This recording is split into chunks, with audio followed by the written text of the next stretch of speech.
You may be asking why we are in one of the most devastated areas in Pennsylvania. We are in a neighborhood called Kensington in the northeast area of Philadelphia that is one of the epicenters of the United States that has been hit by the opioid crisis. I am Leonzo Vargas, your host for today. Welcome to Disrupt and Build Up. Have you or a family member ever misused drugs, been put in jail because of drugs? Had a relative or friend been killed because of or died from overdose? Many in the Black communities and communities of color answer yes to one or more of these questions. The problem of drug misuse has been one of the greatest destabilizers of the Black family. Currently, we are hearing more and more about the opioid crisis, but many people don't associate opioid misuse with the Black community. So the question is this really our problem? This is really our problem. In this episode, we will be taking both the mental and physical walk. We are here with Darnell Hinton. Darnell, please tell us more about who you are and the organization Okay. that you run. Okay. My name is Darnell Hinton. I'm the executive director and founder of Teach One, Feed One. Right. We help provide tools for sustained sobriety to individuals in recovery and ongoing support to their loved ones. So we help provide the resources to individuals that are seeking treatment or that are seeking a life of recovery to help get them into and access treatment. And then conversely as well, we help provide the resources to individuals who have been successfully discharged from treatment or who are set to successfully discharge from treatment to help them access or maintain a life of sustained sobriety, I should say. Tell us more about, would you mind sharing more about your journey? Yeah, of course. Yeah. So my journey started, I would say, began, I would say, when I was about 21 years old. I think I used opiates for the first time. And looking back on it, that opened doors, for me that, I was unable to close for the next 8 or 9 years of my life. So that led to 9 or 10 treatment centers, in and out of treatment centers, just ruining my life, my family's life, my friends' lives, my girlfriend's life at that time. Just doing a lot of damage to not only my own life, but everyone's life around me. So, that finally turned around in 2018. The last time I went to treatment was at Eagleville Hospital. And by the grace of God and my support system and my friends and my family that I still have in my life, today we celebrate a little bit over 4.5 years clean. So. How was it introduced to me? Yeah. In college. So no, I did not suffer any type of injury or anything like that. My friends, something that my roommates were doing in college. I grew up in a pretty nice family where they always preached that we weren't to do any drugs or even drink alcohol or anything like that. So it was kind of a shock to myself, to be honest with you, that I even went down that path. But I did, it's something that I'm not exactly sure. I don't have the answer why, I chose to go down that path, but I did. And it's something that has, taken me through a lot of trials and tribulations. So. Yeah. What was the recovery process like? So the recovery process for me, it was long, man, to be honest with you. So, like I said, I've been to 9 or 10 treatment centers. So I tried to get clean probably 1,000 times, and I failed every time. I tried to get clean and I couldn't get clean. I tried to get clean. I genuinely wanted to stay clean, but for whatever reason, I just couldn't stay clean. So, what's that journey like?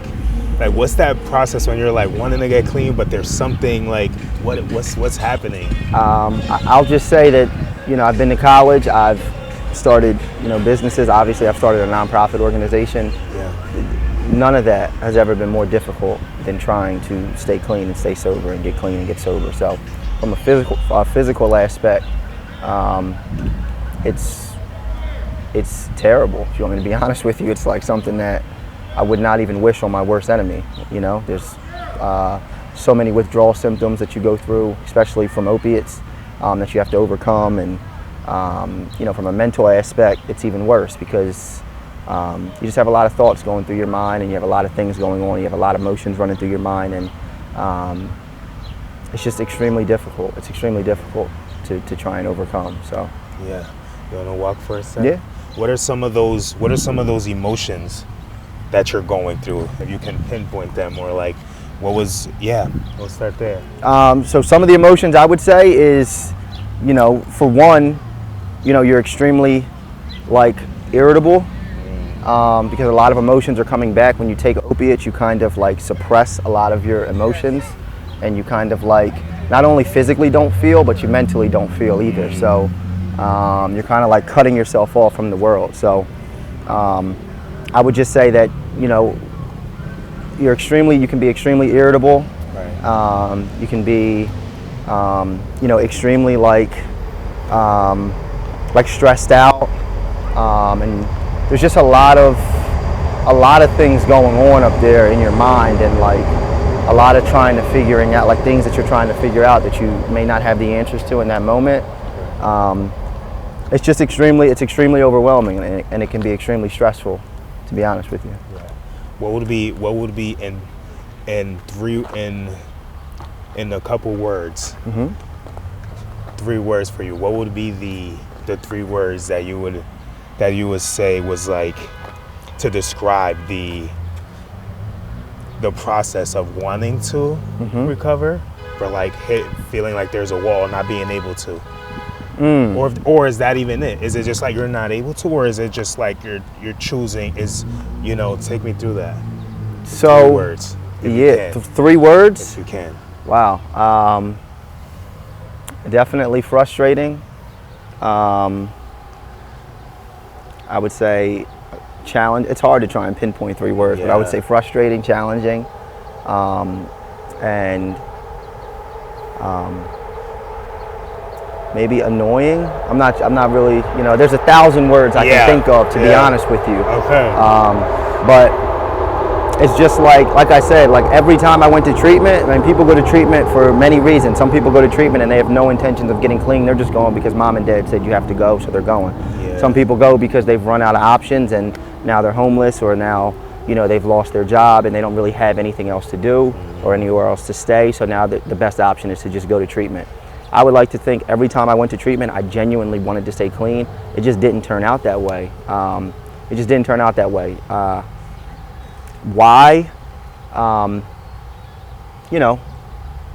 can't really pinpoint why it turned out that way. All I know is like why I'm here today, and I'm just grateful that the last time I went, which was a little bit over 4 years ago, that I've been able to stay clean and I've been able to stay sober, and I'm just extremely grateful for that process and everyone that has helped me get to where I am today. And what was that breakthrough process like the last time when you like finally broke through? What was that experience like, and how were you able? What was the tipping point for you?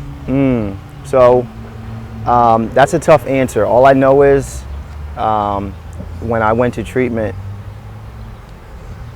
I wouldn't say I knew, but like 15, 20 days into treatment, I knew that I did not want to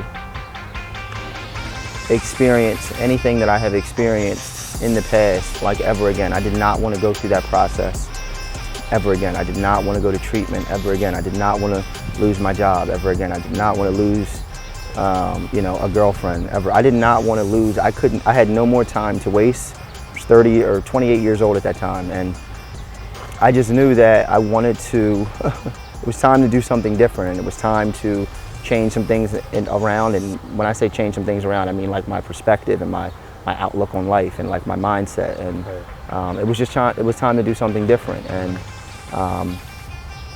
thankfully, I'm here today, and I'm grateful for that. So. Yeah. Can you sit down? Yeah, of course. Yeah.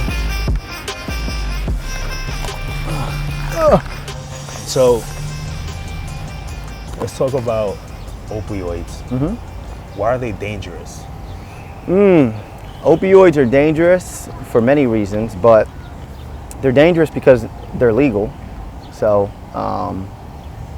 it's not like, if you suffer an injury, you can get prescribed opiates. It's not like they're illegal. It's not an illegal drug that you don't have access to. Everyone has access to opiates if you are prescribed them, and they're extremely addictive, like extremely addictive.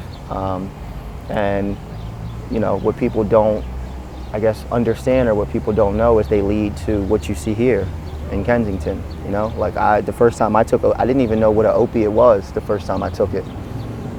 I just knew that it felt good, and my friend said it made you feel like Superman and it made you feel incredible. Right. That's all I knew as a 21-year-old kid, and I did it, you know. So I didn't know it would lead to me, you know, stealing from my parents. I didn't know it would lead to me pawning my father's wedding ring. I didn't know it would lead to me, you know, coming out here 8 years later. I didn't know any of that. I just knew that it felt good and that I wanted to try it.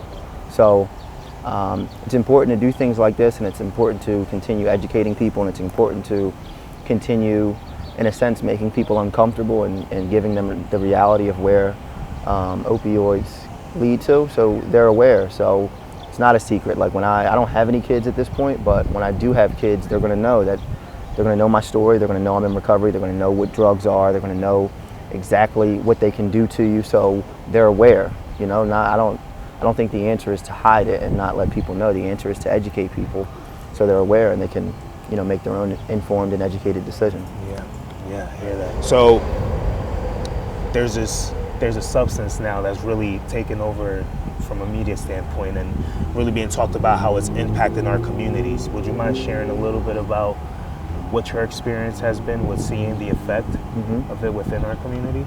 Yeah, I mean, it's opioids times 10. I mean, it's an opiate, but it's times a million. It's cheaper for the people who are like bringing it into the country. It's cheaper for them to manufacture and distribute. So, I mean, that can't be good. That just means there's going to be more of it on the street, and the potency of it is 100 times that of, or even more than a normal opiate. So, people who are already addicted to opiates, you know, they're going to be prone to, you know, obviously they're going to want that because it's more potent and it's going to help you feel better, and it's going to fix the way you're feeling. And for someone like me, if I'm currently, you know, if I'm currently like in my active addiction, and you know I have something over here that's, you know, 2 times as strong, but I have something over here that's 1,000 times as strong. Yeah. It's not going through my head that this might kill me. That's not going through my head. What's going through my head is this is stronger, and this is what's going to make me feel better. So this is what I'm going to do. This is what I'm going to try. You know, it's dangerous. It's extremely dangerous. You know, I don't know what the answer is as far as like getting it off the street. I don't have those answers, to be honest with you. Yeah. But it's extremely dangerous because it's a lot of the like pills now. I guess the Percocet, oxycodone. Now they're being artificially like manufactured, and people are putting fentanyl into the pills. So now you don't even know what looks like it might be a regular opiate. It's not a regular like oxycodone 30 milligram pill. The heroin that you buy out here is not heroin anymore. It's usually fentanyl. So it's extremely dangerous. You don't know what to do. While doing research on this episode, I noticed there should be a more proper term when it comes to like using misuse instead of addict. Can you speak more about that, on what are other terms we should be using, and what is the stigma around addict, and when people hear addict, what do they think, and what's actually happening, and why we shouldn't be using that word? So, I mean, just the word itself, addict, it has such a like negative connotation to it, you know. I think people first, we forget that that's a person, you know, so that's an individual before they're anything. Yeah. You know, when you refer to you know, someone who's overcome cancer, you don't say, oh, that's a cancer patient. Like, that would be very rude for you to say that to someone. But for whatever reason, whenever we're dealing with like addiction or alcoholism, that's kind of like the most common term that we tend to use. Where I think it's important for people in recovery to remind themselves like where you've been. So many times in like NA or AA meetings, you might refer to yourself as an addict or an alcoholic when you raise your hand to speak. So I think it's important to remind yourself of, you know, where you come from. But I think there are, you know, different terminologies and different things that we can advance in society that we can use as opposed to like using terms like like addict or terms that could, at least like in a demeaning kind of way, to try and like put someone down. Because I think, like I said in the beginning, we forget that before there any of that, that's a human being. You know, like it's a human being. You know, you don't call someone who's diabetic, you don't say, hey, diabetic. Yeah. You know, you call them by their name. Yeah. You know, so I think we forget that, and it can be. I think there's just many ways that it can be improved, and I think we're working on it. We're not there, but I just think it can be improved. Yeah. So to wrap up, what are you hopeful for? What am I hopeful for? What are you hopeful for? Well, I'm hopeful that there are organizations like ours. There's plenty of amazing organizations. Chevron Foundation, Never Surrender Hope, Steps for Hope, Fighting Frankie Foundation, plenty of organizations that I haven't even named that are doing like tremendous work, and they should be, they should be recognized for that. I'm hopeful for them because they continue to advocate and they continue to educate people. I'm grateful and I'm hopeful for people like you guys who have taken amongst yourself to try and do this documentary to try and educate people further. So I'm hopeful for that, I'm hopeful for that. I'm hopeful that that you guys and the organizations that I named and us, that we can continue to influence other people to do the same thing. So, Darnell Hinton, thank you. Of course, man. For your time. Of course, thank you. For taking this journey with us. I appreciate you, man. Thank you. And this was Disrupt and Build Up. Thank you for another episode, and this is the start of a journey on how we're going into our communities, telling the stories from our perspectives and not the mass media, on what's actually happening and humanizing it. Awesome. Yeah. Thank you, man.